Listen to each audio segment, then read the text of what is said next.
Hello everyone, my name's Tracey Long and I am the VP of Programmes at the Council, as you heard Jeremy say. Please forgive me, as you can probably hear, I have a bit of a croaky voice. I'm trying hard to get it out for you, so I'll do my best for you today. So thanks very much for joining me and my panel today on this discussion topic of we can rise only by lifting others. So this is going to be an absolutely great panel discussion of that, I'm sure, especially as we have some very well-known faces joining me today, people with whom many of you in the audience will have worked with over the years. The panel will share with you their experiences of how networking is your biggest asset in business, and that by uniting with and lifting others, you can indeed rise to the top. So without any further ado, let me introduce to you our esteemed panel who are joining me today. So sitting right next to me, I have Natasha Bolton, who is the Client Engagement Manager for Viking Cloud.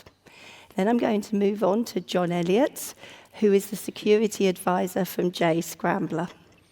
Candice Pressinger, welcome Candice, is the Director of Customer Data Security at Elevon Merchant Services, US Bancorp. And then last but not least, down at the end there is Simon Turner. And Simon is the Senior Manager, Security Governance and Compliance with BT. So I'm going to sit down now so that we're all in a nice relaxed state and start with our questions. So question to Candice. So welcome Candice. You've had a super career that I believe encompasses a few career changes. Is that correct, that you were a lawyer in a previous life? It is indeed. I was in the legal team at British Telecom, and I was responsible for predominantly data protection and looking at various derogations related to payment security. Thank you. So what facilitated your career move, Candice, and was this a planned move? Not at all. It was completely by chance. I think I was in the right place at the right time. I was sort of looking after the legal derogations for in-scope services to merchants that British Telecom were providing, and the acquirer at the time, Elevon, for whom I now work, approached BT and said we needed to be PCI compliant. The business believed and subsequently understood that it wasn't just a change to legal verbiage, and appointed me as the group PCI compliance program leader. So it was completely by chance. That's brilliant, thank you. So from my own personal experience of being in the police service, I just sort of fell into the world of PCI DSS. Was that the same for you then, Candice, or did you have this desire, and I say that loosely, this desire to work in the payments industry and specifically PCI DSS? I can honestly say if I knew about the industry and what I know now, I would have woken up and had the desire. But it was absolutely by chance, no prior experience, and I hadn't even heard of PCI DSS. So I think that's the fascinating thing about this industry, is you don't actually have to have had any experience, but it's fascinating when you start with it. That's brilliant, thank you. So can you talk us through your experience of how your career transition was facilitated by others? When I say others, I mean when you moved to BT. How was that? How were you helped?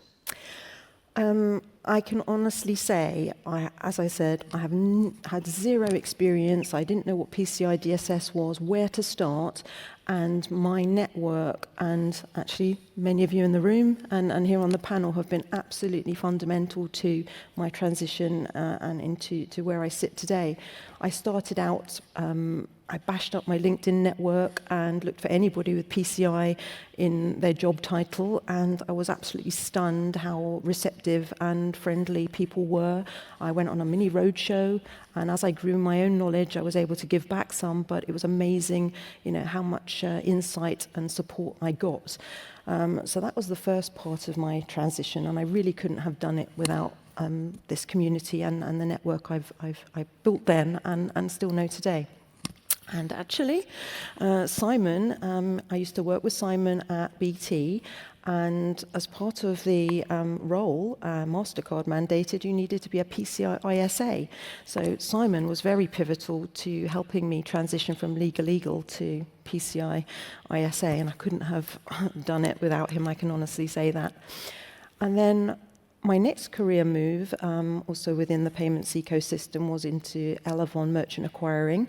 And Tracey happened to then be at WorldPay, and she welcomed me with open arms. She invited me to their offices. We set aside any sort of competitive differences, and really, really helped me. I wouldn't have known where to start. And again, John, on my right here, was at Visa, and I was bugging him the whole time. I really knew nothing, but he was really patient, and again, without his counsel and support, I wouldn't have been able to do what I did at BT, and then again acquiring, because I didn't understand acquirer risk. It's different being an acquirer to a merchant. And last but not least, Natasha, my genie in a bottle. In my role as an acquirer, I'm no longer a PCI ISA. There's a whole team of those. I look after customer security, and Natasha supports me endlessly, and we support each other by going out and working on various things together. So lots of support and facilitation by everyone. Thank you. That was really insightful. So, welcome, Natasha. Candice explained to us how she has benefited over the years from your support and your guidance. She refers to you as a genie in a bottle, which I think is high praise indeed. In your role as client manager, how do you see yourself in this cycle of support? And what exactly is it that you do to guide and support your clients? It's actually pretty much as Candy said. In my role in Viking Cloud, I'm the PCI expert for our acquiring clients. So when they've got PCI questions, whether it's the DSS or the standards generally, either for themselves or for their merchants, I get called upon. As Candy said, it can be behind the scenes, so the genie in the bottle, or in front of their clients. And the main function of my role is I'm there to make them look good in front of their customers. That is why I'm here. So, and that applies really in the whole principle of what we're talking about. You know, you lift others to help them succeed in what they're doing. So that works internally as well. We work with Simon in the same kind of way, answering questions for my colleagues, helping them succeed in their role. Thank you. And that's pretty much it. That's really helpful. So can you describe to us how through those interactions that you have become part of the transition from professional to friend and then mentor, and that that genie in a bottle sort of phrase, I think, is really something that I'd like you to sort of draw back to, if you could, as well for us. I think actually it's about the building the trust. Actually, it's that whether it's with as a result of a business relationship, you're interacting and supporting, or it's with colleagues, like with Simon and I also work together. In Sysnet, as was, it's providing support to colleagues, not being precious about the information that you know, the knowledge that you have, and being willing to share and support others. So I think, did you mention that earlier on about the cycle of support? It is that you build a relationship with Candice. We've built a relationship. We've got that level of trust. We mutually support each other. So we're on this kind of panel now. It's the same here. I mean, people like John, always willing to share, and has been for donkey's years, and it kind of epitomises that whole lift each other up thing. And it's all about, in doing so, you've built up a level of trust that just stays with you through your career. That's great, thank you. So, hello, John. Hey. Well, you really do not need any introduction, but you're going to get one all the same. So, John Elliott, everyone, I know many of you know him. So, John, you've had a superb career that has spanned many years within payments, information security and cybersecurity. I hope I've covered some of your experience, but just in case I've not, can you provide us with a summary of your potted history and how you are involved in PCI DSS, please? Well, unlike Candice, who seemed to be in the right place at the right time, I think I was in the wrong place at the right time. and I never wanted to get into PCI things. I definitely had a career path that was going somewhere else. And someone asked me to join their company to be a QSA. This is back in 2010. So I actually did my first training at a European Community meeting back in Barcelona in 2010. And then I seem to have stuck in it. So I worked for two of the card brands. I worked for two biggest card brands, and in between that I worked for EasyJet, which some of you might think is an airline, but quite a few people in the company think it's one of the biggest e-commerce companies in Europe, because like we sell every single seat is sold by payment card, and so it's an extremely large merchant as well as an extremely large airline. And so that's been the sort of, and I've had the great advantage of being an assessor, being a brand rep to the PCI SSC, helping write the standards, and being a very big e-com merchant. And I was also chair of the UK Merchants PCI working group for 3 years, where we got together to actually mutually support each other. It's not even a not-for-profit, it's just a group of friends that meet every 3 months and talk about PCI things. Brilliant, thank you. So that was very enlightening. Thank you very much. Now, I know from personal experience over the years, you and I have been thrown together in our professional careers, especially when in my previous life as an acquirer, and you were working for a card brand at that time. In fact, I seem to think that you maybe have audited me in your role for that card brand, which wasn't the most pleasant experience, if I recall.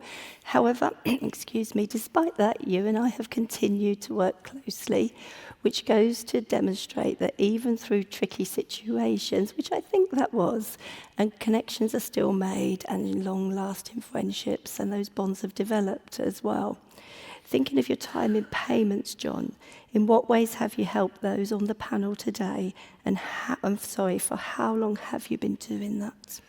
I mean, what I realised when I got into getting into payments was I absolutely knew nothing, and so I just bugged people. I bugged people when I was in the UK, so I bugged people at Visa Europe because they were in the UK, and I just kept bugging them, going, "What does this mean? And why does the standard say that?" And because I knew nothing, and so I just asked everyone. And what I found was that everyone was really happy to share their knowledge with me. So I made a sort of little pledge with myself that I would always answer anyone's questions if they asked me something that I could help with. And I think my advice is, and this is what we've all done between the four of us, is share all knowledge generously. Don't try and keep it to yourself. Even if it's a competitor, you can still, I mean, we were competitors at the time, we can still chat about these things and still have a different opinion. And this might come as a surprise to people, but the QSA doesn't always know all the answers. It's like you need to sometimes have a chat about it, going, well, is it this or is it this? So I would say, number one, give back to the community whenever you can, because they'll give it back to you in spades when you need it. And I'm really sorry about that. I should say I'm really sorry about the audit, but hopefully. Like all audits, it was a learning experience. You learned something about your organisation that you didn't know. And when you have a PCI DSS assessment, the idea is not to get a tick in the box. It's to learn something that you didn't know because you hadn't looked there, but someone independently looked there. And I think what really happens is that in a relationship, and Natasha, you talked about trust, you start off with a commercial transactional relationship, like we had when you were an acquirer and I was a card brand. And then as you work together, you trust each other and become peers, and so then you feel more like you can just ring up and say, "Can I audit you?" No, you ring up and say, questions about what do you think of this, or what do you think of that, and then finally you become friends. Yeah. We all talk to each other about things that are nothing to do with PCI anymore. I consider you mates, And so I guess what I'm saying is share knowledge really generously, but also this is the opportunity to make new contacts at the community meeting. Mm-hmm. Everyone will be happy to talk PCI. I mean, mostly when you want to talk PCI to people, they go, "No, that's okay, thanks." Here you can talk PCI, and no one's going to be judgmental. That's great, John. So that was really interesting to listen to. So thank you. And you made me laugh as well, which is a bit difficult at the moment. So Simon, you've been sitting there quite quietly down at the end, but not any longer. So as I want to move on to you, if I may, and how have you either helped or been supported by those on the panel in your career so far? So agree with John. You know, my wife doesn't want to hear about work, so being able to come here and talk to people who understand what I'm talking about is great. So, yeah, and how long have we got? Again, I didn't fall into PCI. I didn't choose to do PCI. I kind of fell into it. I worked for Citibank, so the egg car brand. People who are old enough to remember the guinea pig adverts will remember that. And I was being made redundant at the time. Obviously, from the job I had with the longest job title ever. My job title at the time was a Microsoft Vulnerability Resolution Engineer. You know, Like to say that again? say it 3 times quickly.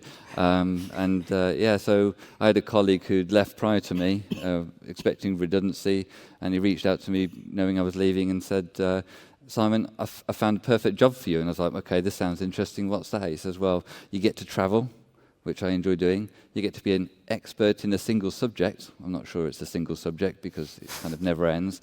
And also, if you're indecisive, it's very good. And my reply was, well, it depends, right? So pass the passing bit for that. I then moved to Sysnet with Natasha, which was my first jaunt into PCI DSS. And her task for me was converting version 2 into plain English. Oh, yeah. So that was from never seeing PCI before, trying to put it in a language that others for small merchants could understand, which kind of got me in there. And then ultimately I became a QSA and got put through the training. But I think that was more they wanted to make money from me rather than sat there writing. And then, moved to BT, worked with Candice for the governance program. I learned a lot about large organizations because as a QSA, it's all about going in assessment, scoping, whereas moving into the business, you're kind of looking at more your business head on. So a lot of learning and education. And John and I have spoken many times as a QSA, having those discussions at the community meetings, what does this mean? And what's this subject all about? And how do we go about scoping? So being able to share experiences and knowledge has been really useful. And Tracey, finally, I guess I met you through Sarah Nicholson, who Candice and I both worked with. She supported the PCI program from the other side of the fence, and I worked through there. So we had quite a bit of interaction through WorldPay and at the community meetings. Great, thank you. So thanks, Simon.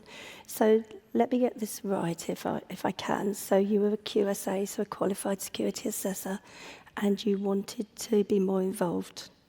So through your association with Candice at BT, Candice invited you to join her quarterly governance program meetings. How did you benefit from working with Candice in that capacity? So the transition from being the QSA to working in a large organisation is different mindset completely. You like to go in and scope it, and this is how it's done. So obviously introduced to the governance insurance program was a big learning curve for me. It was a bit overwhelming at times, trying to figure out who does what where. And Candice was always at hand trying to support me and point me in the right direction. So again, having worked in the regulatory environment, it's helped me get to where I am today. So yeah, I wouldn't kind of be where I am at BT without her support. Oh, and that's lovely to say that as well, thank you. So is it correct that you helped Candice study to become an internal security assessor? What made you do that? A few reasons, really. Firstly, I believe in knowledge sharing, like you said, John. If you get people to understand what PCI and give them that basic understanding. So whenever I meet new people now, it's give them the training, all right? Let them understand what the scope is, get them to help them through. And part of that's a bit on a selfish point of view is it makes my life easier as well because people know what I'm talking about. So through all that, being able to support Candice and, take her through the training materials and the subjects and the interpretations of potentially what we're looking at rather than just a load of slides. It's really getting that understanding to make sure she understands the concepts. Brilliant, thank you. So, Candice, how did you benefit from the assistance that Simon gave to you? Well, as I said, I was an expert in legal governance and buried in third-party service provider governance, and I really couldn't have achieved my PCI ISA exams without Simon's encouragement. And also, I think, as Simon said, it was a two-way thing that I could then talk in a language that Simon understood, and it was a bit of a symbiotic relationship. And together, we were a really great team. That's lovely, thank you. So thanks, Candice.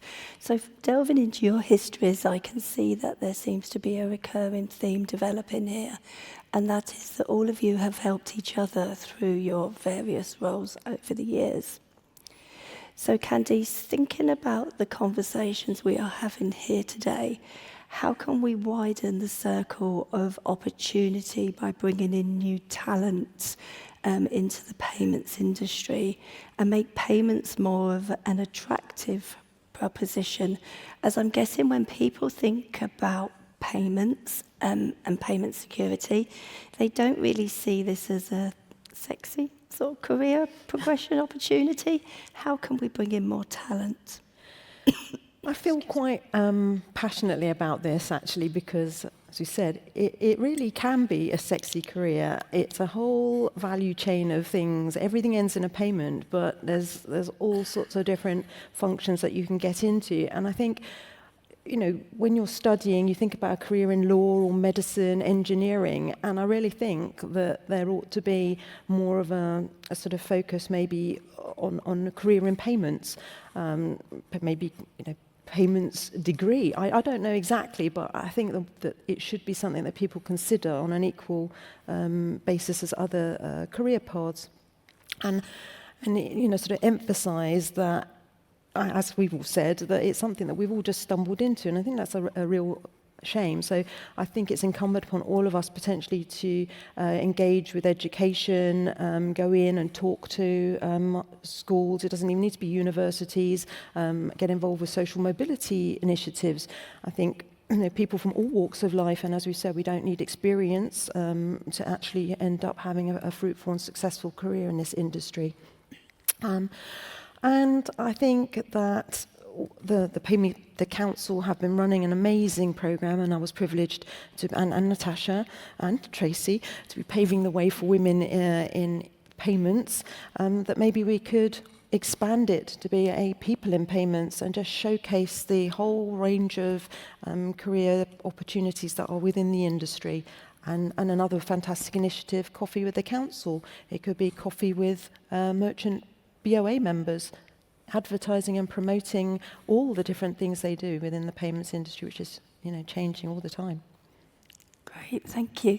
So, John, as a consultant, you work with many clients, and I know you also write, develop, and self-deliver training materials. Excuse me, that are around payment security. How can we all bring in more top talent to our industry? I think the first thing is to make payments more interesting than people think it is, because we all know it's really exciting, right? I mean, I still think it's amazing that you can walk into a shop here in Ireland and I can tap this magic piece of plastic and they'll give me something, and they have no money. They just got a digital IOU, and all that happens in 0.3 of a second, and it's all secure. I mean, we are in a really exciting industry. So, firstly, what I've always done is given presentations internally, like, would you like to know how that works? Like, when you buy something, how does it work? What's the security behind it? That we've got, for instance, card production standards and PIN standards, and how it all plumbs together. Because when people see the whole ecosystem and how big it is, and and with also things like not card payments that are coming with open banking payments, of how complex it is. So I talk about how interesting and exciting it is, and it's a bit more than, hello, I'm here to do your PCI DSS audit, right? There is more to it, and it's that intersection of information security, or as we now call it, cybersecurity, with something that's a very real world that we all do many times a day, that's absolutely crucial to the economic success of most countries. And so I talk about what fun it is more than anything else, and how it's more than you might think. So I've got a question for you, Simon, if I may. What do you see in your world as being the biggest blocker when trying to recruit personnel into payment security? How can we continue to build and grow in this area of expertise, please? I think one of the biggest challenges is the amount of technology we use nowadays. I'm from a technology background and have done your certification through the time, but there's so much, especially with cloud and, you know, the big providers and moving to digital with all the different things that are happening. You know, it's not the old traditional zip-zap machines anymore, is it?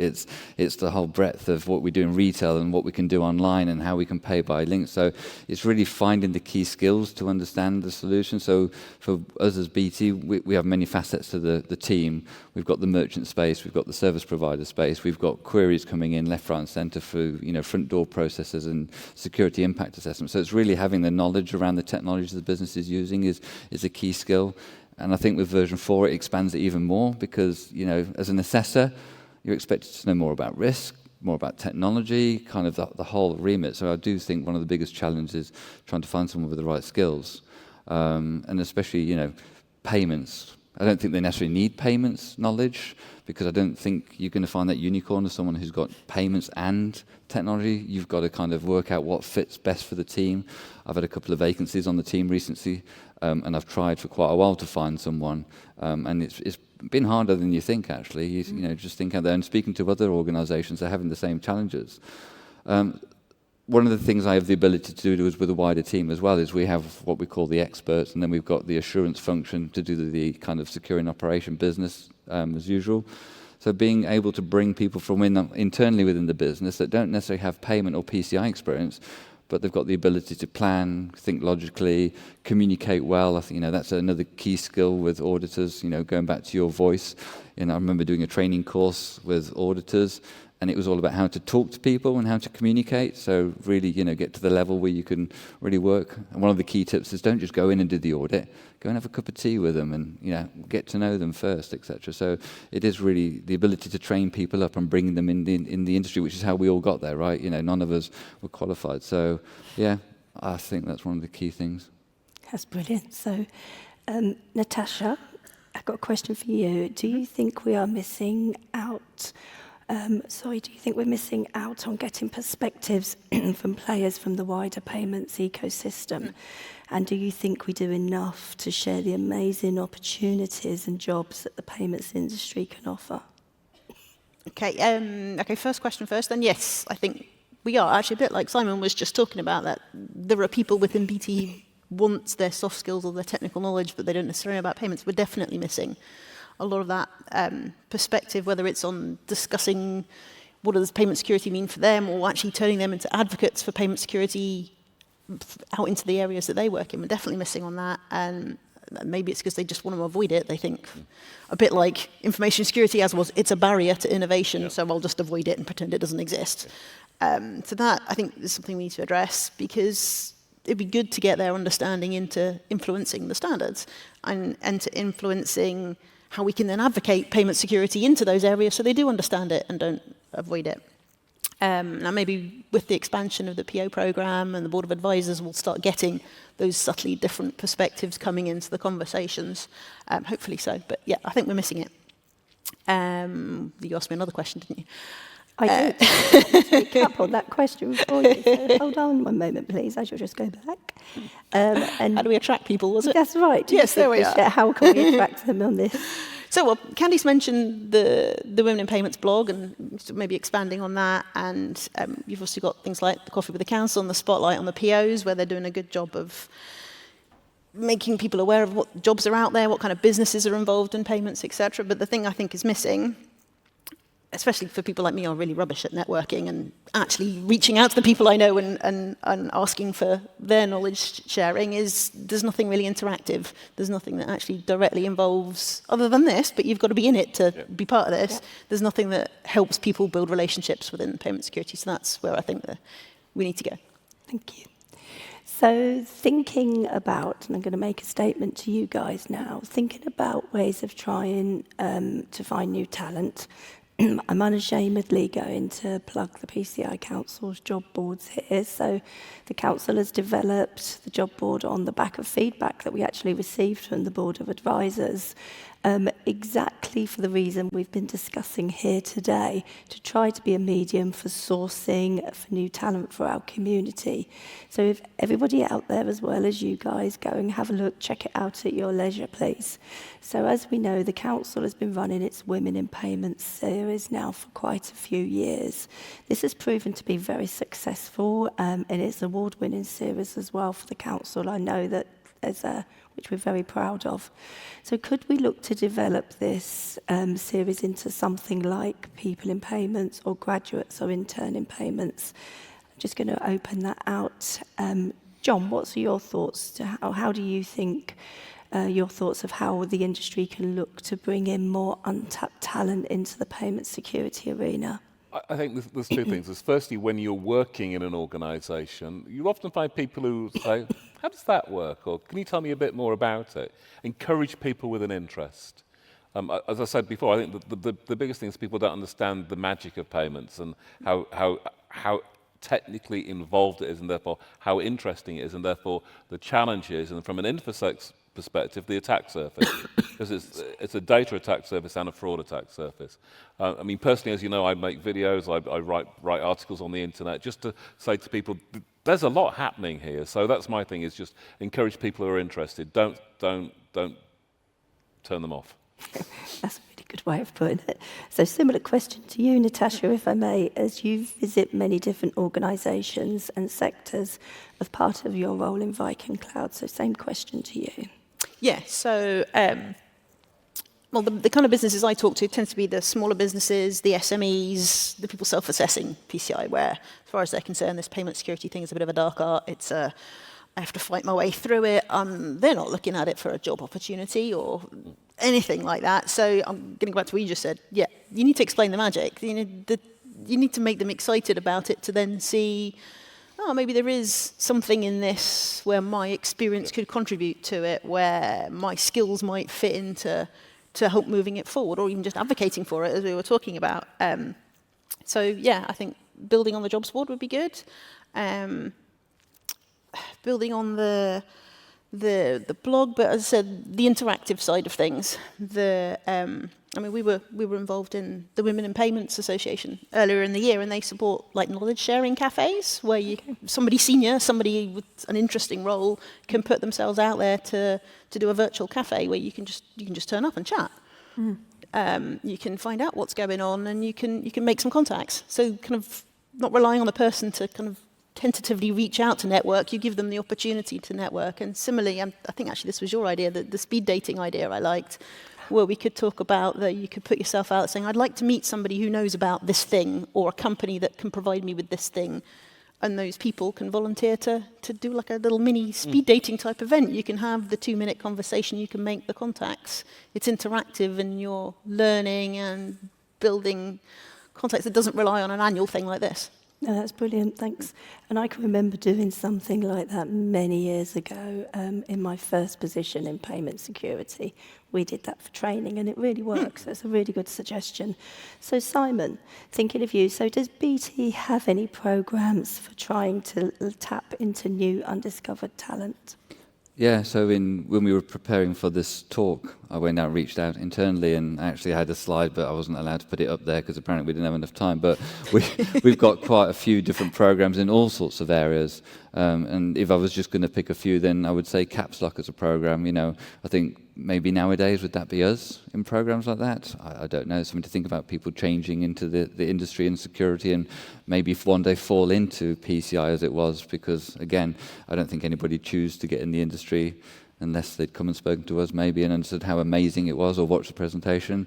But then I know we have a big graduate program within BT as well. So especially in our area, we see a lot of graduates coming and doing placement for 6 or 9 months and kind of moving around and experiencing. And we're encouraged to, bring the graduates in. So yeah, there's definitely lots of different ways and actually ideas for getting new talent into the organisation. That's brilliant. So Candice, you were the brainchild behind today's panel discussions, so thank you very much for that. Can you tell us all what your desire is for discovering, developing and nurturing new talent into our industry? So I think, listening to everybody, it's the common theme that we all just fell into it, and we've all realised the magic of it, and that it's really incumbent upon us to role model, to mentor, to reach out, encourage people to come and talk to us, sort of veterans. Or really, I was speaking to somebody yesterday, and he had brought his son with him. He's brought his son into the business, and I thought, that is just great, inspiring others to think about it from a young age and intentionally come into it. So, I just want to make it exciting and to give back and to encourage people to think about it as a career. That's brilliant, thank you. So, Simon, what would you like to see the council do more to support the growth of talent into the arena of payment security? Yeah, I think it'd be really good you've mentioned lots of different initiatives, but I think maybe we should look outside of our industry and our remit. You know, as a QSA, you deal with lots of different groups. So we used to deal with the motor association and, you know, the hospitality area, and maybe think outside. You know, we do a lot of regulatory type work as well at BT. So it's, you know, what other forums are there, and people not aware of what we do as a function and a job, and how interesting John makes it all sound. So I definitely think, you know, there's kind of thinking out of the box of what else we can do. Yeah. Thanks, and I'm going to ask the same question to everybody because I've got the clock ticking down in front of me here. So, Candice, what's your thoughts on that, please? So I think that as we've got a lot more board members, different merchants coming, playing different roles in the ecosystem, perhaps we could have a job fair which would then feed into showcasing the opportunities, maybe inviting graduates or involving social mobility programs, and then posting the opportunities on the job board. I think the idea of coffee roulette, it's quite a good idea, sort of getting people to sign up who are interested in meeting others across the industry, and then spinning the wheel every quarter and meeting somebody else. Yeah. Like chat roulette. Chat roulette, Yeah, yes. but for payments. Yes. Yes, exactly. So, Natasha, sorry. Now it's your turn. Yep. I think the main one, because I've talked about, you know, the council should be supporting the knowledge sharing, offer things that are more interactive, but the fundamental problem is the people who aren't in payment security don't know to come to the council to find out about it. So actually I think what the council should be looking at is the greater outreach to education, to merchant groups or sectors or business areas who are only really vaguely aware and don't know to come to the PCI Council's website to find out about these things. They don't know how to make the contact. So I think you need to get out there to be known as the source of more than just the standards, if you see what I mean. And that's a really good point about getting out there. So, John, last but not least, what's your thoughts on this, please? It's probably not going to be very popular, but I think the council should learn to share their knowledge generously and freely. I would say you should make the PCIP e-learning free. It won't cost anything. Because when I want to tell people more about it, they can't find out more about it. I think they should make free courses and put it on the website about how the payment ecosystem works and how all the 15 different standards protect different bits of the payment ecosystem. And I think they should make the global content library free, but stick it on YouTube, which is where people look for stuff, and put clips of it on TikTok, which is where people look for stuff.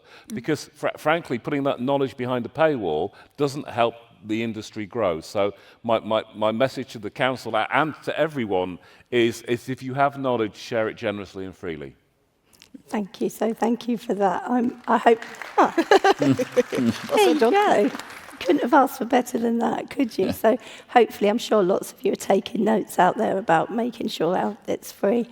So thanks very much. We are coming to the end of our time for sharing with us today your insights, your industry knowledge, and your explanation as to how, through altruistic behaviour, that leads to friendship, and your willingness to give each other a helping hand along the way, how this has elevated you all to where we are today. And thank you very much for listening to me in this state. So to you all out there in the audience, I genuinely hope that through listening to this panel today, this gives you some thoughts and ideas that you can take away with you and develop and use to help bring new, untapped, unrecognised talent into the arena of payment security.